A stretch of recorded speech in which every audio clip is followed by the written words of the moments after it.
আসসালামু আলাইকুম। এগুলো হলো খেরের গুঁড়া, যে আউট থাকে ধান কাটলে আউটের গুঁড়া। এগুলো হলো ডিম প্যাকেটিং করে পাঠানোর জন্য।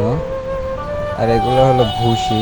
এগুলা মানে চইকেও দেয়, আবার ছাগল আছে ছাগলেও মাখাই দেয় ভুসি।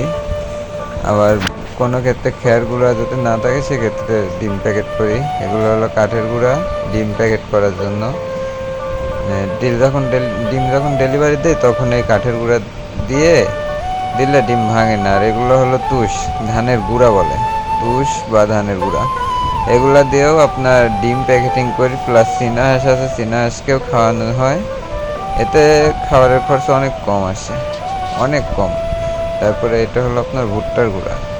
ভুট্টার গুঁড়া হলো আপনি চীনা হাঁসকে খাওয়াবেন, দেখবেন হাঁসের ওজন অনেক বৃদ্ধি পাবে। আমি মুরগি এবং চীনা হাঁসকে এগুলো খাওয়াই। কিছু ভুট্টার গুঁড়া, কিছু ভুসি, কিছু গুঁড়া দিয়ে একসঙ্গে মেখে দেয়, খুব সুন্দর করে খায়। আর এখানে আছে আপনার ফিড, কিছু পিকেন স্টার আছে, পিকেন স্টারের জন্য শুধু ফিড।